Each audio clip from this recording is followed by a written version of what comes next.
All right, we're back for installment 2 of the Chris and Chris podcast here on BPI's YouTube channel. Don't know if that's going to be the real name, but we're going to stick with it for now. We want to talk about the Olympia. I had the pleasure of being there. I know you watched it on the Pay Perview.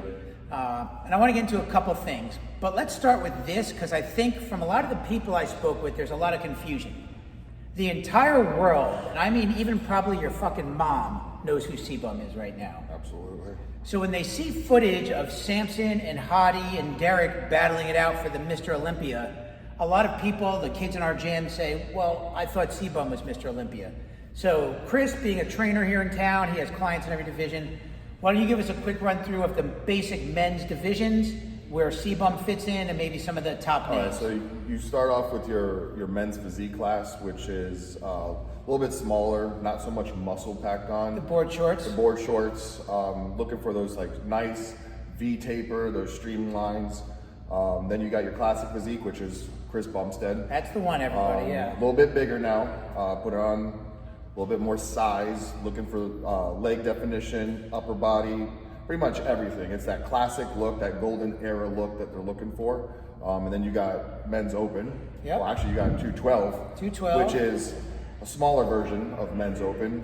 You know, one thing I've heard lately that I actually never knew, in the pros in 212, there's actually a height restriction.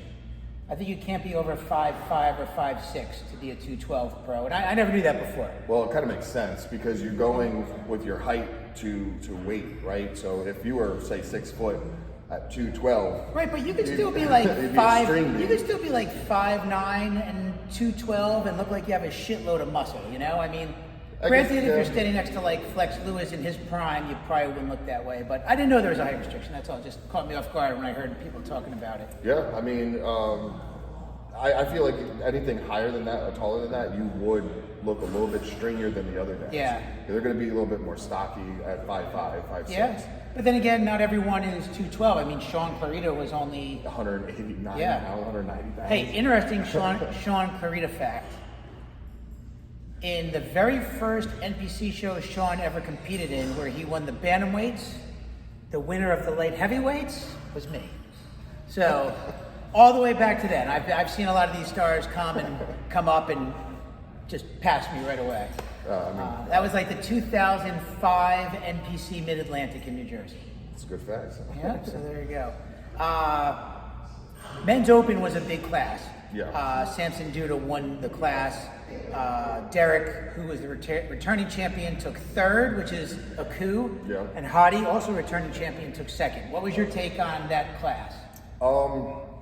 I mean, I definitely believe Samson won. He's not the most conditioned up there, but he's got the best shape. When you look at him, if you just black them all out and you look at their shape, his shape is undeniable. Like that X-frame, the big shoulders, small waist, big flaring quads. I mean, it's hard to beat. Yeah, I agree. And I've actually said before, strange enough, I just don't like Hadi's physique. It's no knock on him, and I know everyone in the Middle East would probably punch me in the face because they are so passionate, but I think his delt tie-ins and his lats, I mean, I don't want to judge, but they look a little bit too inflated or gassed up. Yeah. And in my mind, it's just not a look that I like. And you see it a lot when guys get in their front lat spread. This part of their arm looks like a big rectangle. I'm not a fan of his shape. Yeah. His conditioning, it's crazy. Insane. There's nobody on that stage that's more in shape than he is. I'll tell you, I was there second row. I thought that Lunsford actually really brought great conditioning, and in the early part of his career, he was like when Kamal was still winning the 212s. Derek had the shape but could never get the conditioning, so he caught a bunch of knocks on that. That's where, when you're watching on pay-per-view compared to being you there, don't see it, yeah. You don't see that same. Like every time you see Hadi on the pay-per-view or on Instagram, I mean, or TikTok, you see that conditioning. You see it, yeah. He show puts through. it out there. You know, one thing that didn't get a lot of discussion, and then we'll move out of Men's Open. You know, last year Derek got the shit beat out of him online because he had those weird kind of lumps in his lats under here. Oh, yeah. And he had them again this year, and no one mentioned it. Well, because he didn't win. I guess, yeah. I guess. So, I mean, they said that Derek didn't really improve at all from the year before, and that's kind of what hurt him because they wanted him to improve. Yeah. I mean, that's the whole point, is you're going to keep bodybuilding and not just remain the same. Well, for better or for worse, obviously men need to be judged on just their physique, but I do like a personality and a charisma factor to kind of maybe be a tiebreaker. And Samson had such a good year. He seems so humble. Everybody that talks about him claims he's the nicest guy and a hard worker. So great to see someone in that ilk get rewarded. Well, that's what a champion is. It's not just a champion in that sport. It's an all-around persona. So. But let's talk about what everyone wants to hear. C-Bum. I've actually met Chris once or twice. Met him in person.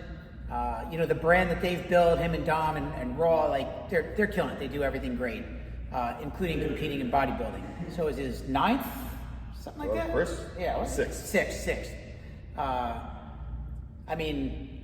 What do you think of this kid? Unreal, right? He has definitely set the standard for what the new era of classic physique is.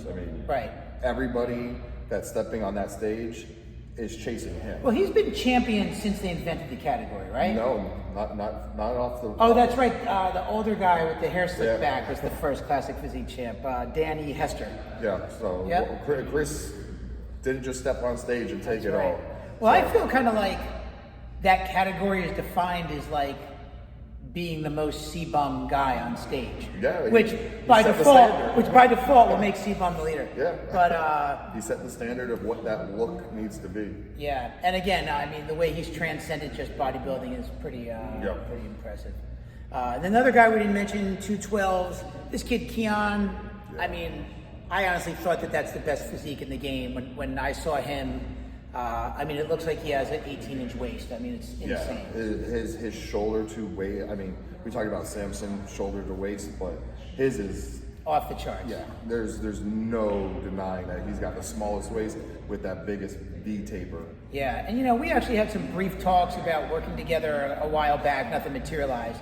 I should say he was legitimately could not have been more professional, more polite, more organized. Really a great athlete. And I know he'll go on to some pretty big things. That's important. Yeah. Once you start getting that cocky factor, a Yeah. lot of people want to turn away from you. There's a lot of good athletes without sponsorships out there. Yeah. So, all right. Well, that's pretty much it for the Chris and Chris podcast this week. Olympia recap. I guess what's next? NPC Nationals coming up. We can do some contest prep stuff. If you have any requests or any shit you want to hear about, put it in the comments. We'll touch on it again. You got a great local prep coach here and an industry veteran, so probably a lot of stuff we can cover off on if there's any areas of interest. Yep. All right. 7